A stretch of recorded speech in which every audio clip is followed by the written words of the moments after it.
Your Excellency, Mr. Prime Minister, Your Excellency, Madam Chief of Justice, Honorable Senators, Your Excellency, Excellencies, members of House of Commons,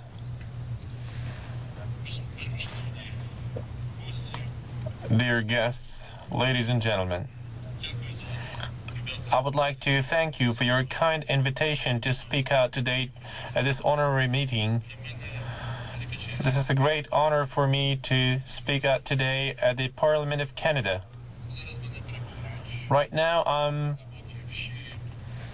I'm filled with very tender feelings to your country and to this land. For me, as for millions of Ukrainians, this country and this land is sacred. And this is due to many reasons, which I will be speaking about. I arrived here to say the words of gratitude to the land of Canada for it became a motherland for millions of Ukrainians, for many generations of my native people who in different times came to seek for their destiny here in Canada. We are very grateful for the support that our country has always felt from Canada. For us, it was of great importance that Canada was the first country out of all the countries of the West recognized Ukraine's independence. Every Ukrainian will always remember about it. This decision was the first step to our close partnership in the new age. We highly appreciate our modern relations that have exceptional traits, the traits of brotherhood. In my speech, I would like to introduce today's Ukraine and our vision of its future, as well as share our opinions regarding the progress and the prospects for our relations. Thus, I'd like to say that probably the most important thing that Ukraine is the country of full democracy. The leading international organizations recognize Ukraine as a free democratic state. This conclusion included such key aspects as election processes, freedom and freedom of speech and freedom of press, rights and freedoms for humans. That was the time when our old dreams about strengthening our statehood, and that was the reason for immense changes. The breaking point for that was the Orange Revolution in 2004. It witnessed maturity of the Ukrainian nation that in critical times stood for its independence, stood for the fundamental human rights and freedoms. The Orange Revolution awoke the society and made irreversible positive changes in human minds. Ukrainians believed in their own strengths, in their ability to stand their rights, to stand for their own destiny. We are very grateful to the international community for impartial attitude to those important days for Ukraine. I would like to express my biggest gratitude to Canada that sent the most numerous number, the biggest number of international observers in the course of those dramatic elections of 2004. The development pace that required centuries for many countries is covered by several years by us. And here we're facing many challenges and, of course, certain obstacles. However, the recent years have shown that the most complicated problems and challenges, including the social problems, we resolve them in a very democratic and civilized way. We're speaking frankly about our problems. We need to improve the public administration in our country to settle all the disparities in the system of relations between the three fundamental power institutions. We have to determine their responsibilities and authorities, and that's what we are working on. This is our key target and content of the constitutional reform that we are working on now.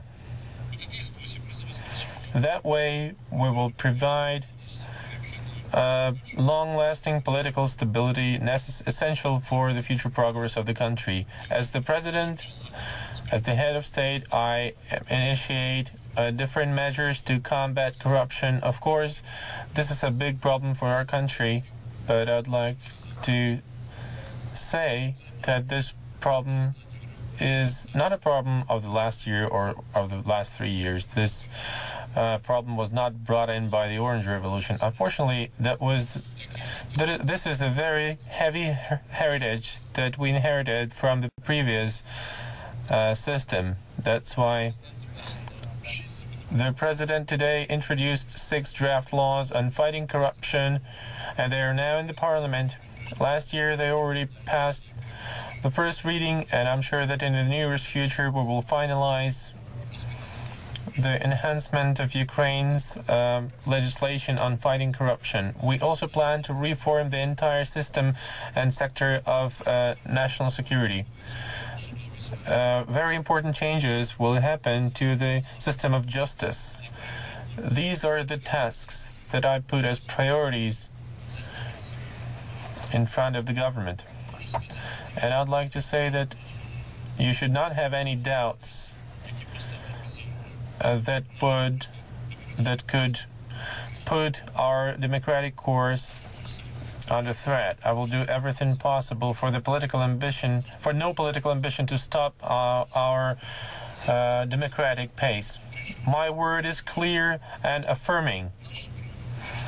Our movement will obviously give very productive results, and this will be a very important message to all the democratic forces in Ukraine, and this is my goal this is the goal of every my step and everything I do. Dear friends, I would like to now speak about several aspects that characterize practical accomplishments and prospects for a country. For several years already, we are marking out stable economic evolution and stable economic development in our country. For the last 3 years, the GDP growth has been estimated at 7.8% annually. Only last year, GDP grew at 6.7%, and this is the high evolution level that we are keeping up every year. Incomes with the population are growing as well. Every single year after the Orange Revolution, the incomes of the population grow 30% every year. The foreign direct investment has increased immensely. The investment that came to the Ukrainian economy for the last 3 years constitute 80% of the total investment that Ukraine managed to acquire in the course of its independence. When I was the chief of the central bank, I had only one dream, so that investment to Ukraine could reach the level of those in Poland. And Poland at that time received around $4.5 up to $5 billion annually. Starting from 2005, the Ukrainian economy receives from $7.5 to $8 billion of foreign direct investment. I'm sure this is the manifestation that the Ukrainian government managed to find the right formula in the dialogue, which is very important. I mean the dialogue with the businesses, because a lot has been done to create fruitful conditions and favorable conditions which would be attractive for businesses. Taking advantage of this opportunity, I would like to invite all Canadian investors to be more active in the Ukrainian market. We have the whole number of big and even international occasions. One of them is hosting of Euro 2012 Football Championship final in Ukraine. Only within this project, within this event, we plan to invest into sporting and tourist infrastructure, Ukrainian roads, hotels, and the total cost of the project is $25 billion US. The investment into roads will be $10 billion. This is a big challenge for us. This is the first time in the European football history that is respected all over the world. The final cup will be hosted in the Eastern Europe. And I'm sure that this is a big responsibility for the executive committee of UFA, and this is a colossal honor for my own country. This is a great examination. And I clearly understand that the final cup would be a lot easier to be hosted in Spain or Italy or somewhere else because they have ready-made infrastructures. But I'm sure that this is a genuine policy to the east when we have to get out of the traditional framework and traditional system of coordinates.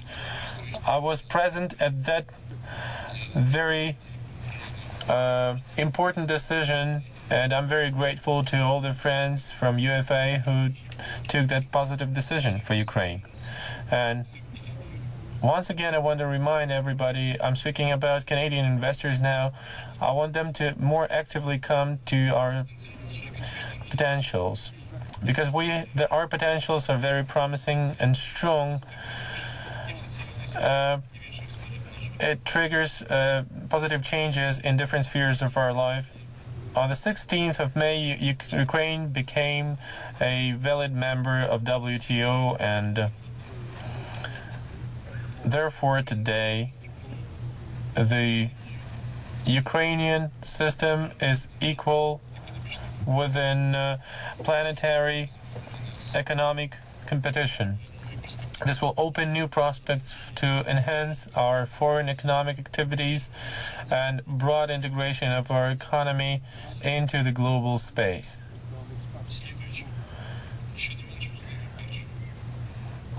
A second thing, which is also very important, Ukraine has firmly chosen its course for full integration to European and Euro-Atlantic structures.